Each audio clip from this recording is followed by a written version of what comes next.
I am Jeff Jerome. I'm about to be interviewed by Bobby Fazio.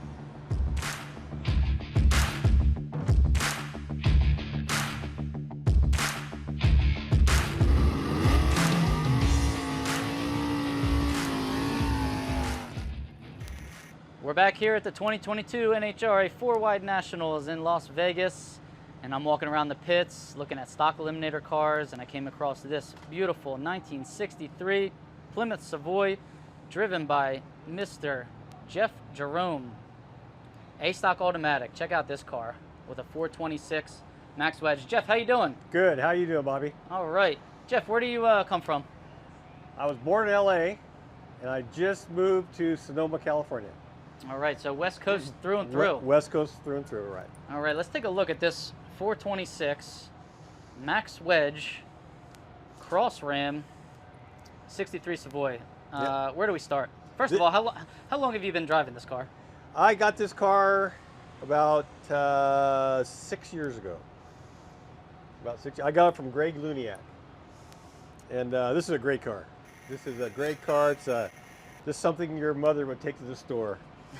This has a 426 Max Wedge. This is the high compression, which is 13.5 to 1. The low compression Max Wedge is 11.5 to 1.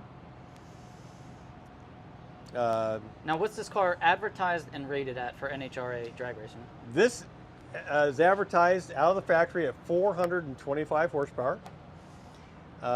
Right now, we have the horsepower, NHRA horsepower, down to 409. And you do that by different ways. You run the car slow, and you petition to get some horsepower off. So over the years, I think Steve Wan was probably the best guy for these Max Wedges to get the power down. All right, so by getting the horsepower rating down, that gets your minimum weight down. And now you're running A-Stock automatic. Yes. What is your minimum weight in A-Stock automatic? 3440.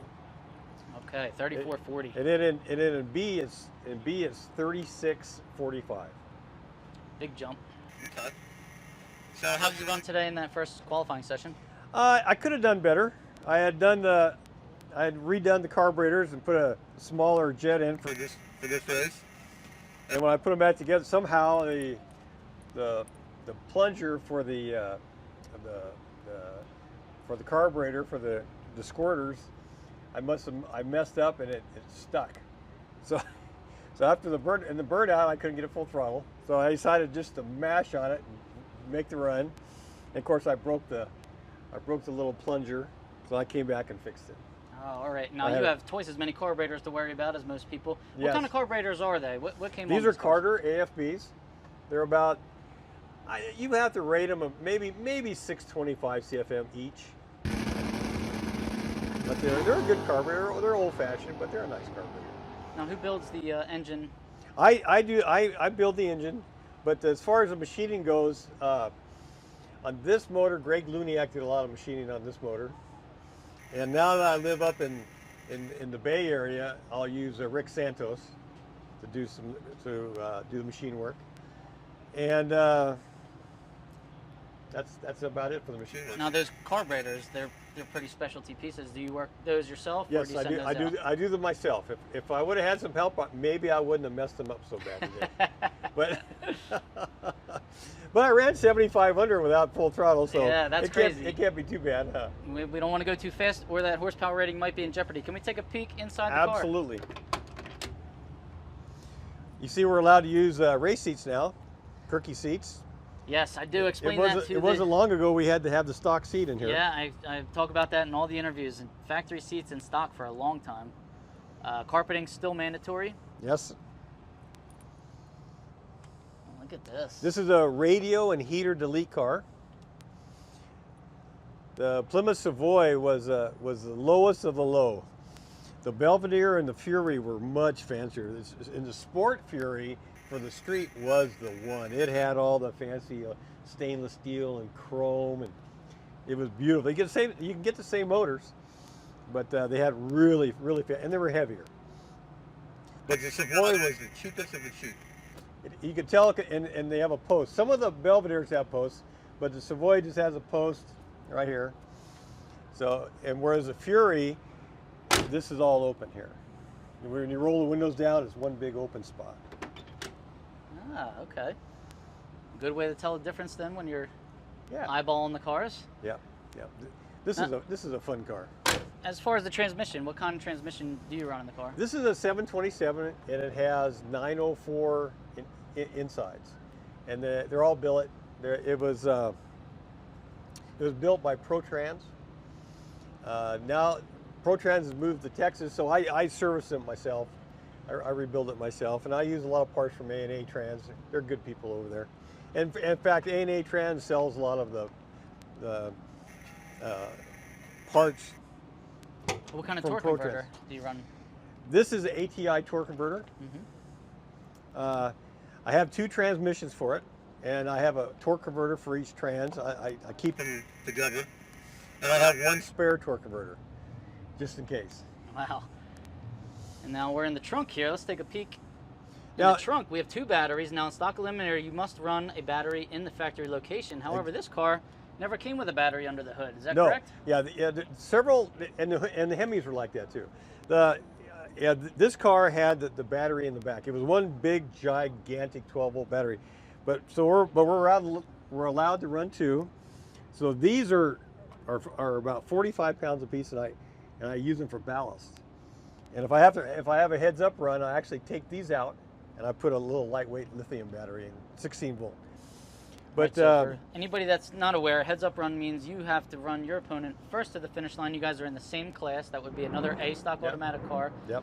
And Jeff runs the car a little bit heavy now, just to be safe. You don't want any question marks when you cross the scale, in case the scale is acting a little funky.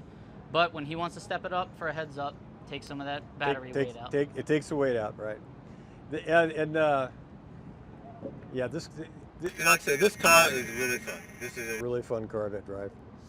What kind of rear came in these cars? This one originally had an 8 3/4 rear end in it. Now it is a Dana 60. The Dana 60 was an option back in '63, so it has a Dana 60, and the Dana. I like the Dana 60 because it's a really tough, bulletproof rear end. It's a 456 gear. Unlike a lot of the smaller cars that run a taller gear, or the Chevrolets that run a taller gear, this is a 456 gear. I go through the lights at about 70. Here in Vegas, about 72. If I'm in a fast trek, I can go through the lights about 73, 74 under RPM. Okay, so buzzing it pretty good for a big block like Yeah. this. Well, it's funny. These big blocks really like to turn up. They're a really nice motor. But they don't turn up like a Chevrolet. What kind of shocks do you have on the car too? Popping wheelies. These are Sand Toughs. On the front end, we have a Sand Tough shock, and this is the adjustment right here. Right, and in Stock Eliminator, you must retain all factory location and Exactly. factory mounts for the suspension. You You just can't switch to a coilover system if you feel like it.